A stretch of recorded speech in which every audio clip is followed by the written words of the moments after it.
بسم اللہ الرحمن الرحیم۔ خلافت ایسی ہوتی تھی۔ عمر بن عبد العزیز رحمۃ اللہ علیہ کے پاس زکوٰۃ کا مال آتا ہے۔ فرمانے لگے غریبوں میں تقسیم کر دو۔ بتایا گیا اسلامی سلطنت میں کوئی بھی فقیر نہیں رہا۔ اللہ اکبر۔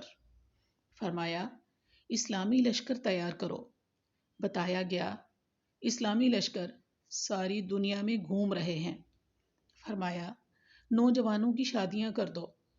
بتایا گیا کہ شادی کے خواہش مندوں کی شادیوں کے بعد بھی مال بچ گیا ہے۔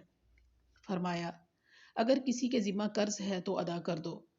قرض ادا کرنے کے بعد بھی مال بچ جاتا ہے۔ فرمایا دیکھو یہودی اور عیسائیوں میں سے کسی پر قرض ہے تو وہ بھی ادا کر دو۔ یہ کام بھی کر دیا گیا، پھر بھی مال بچ جاتا ہے۔ فرمایا اہل علم کو مال دیا جائے، ان کو دیا گیا، مال پھر بھی بچ جاتا ہے۔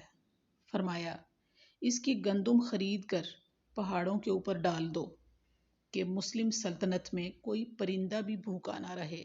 سبحان اللہ۔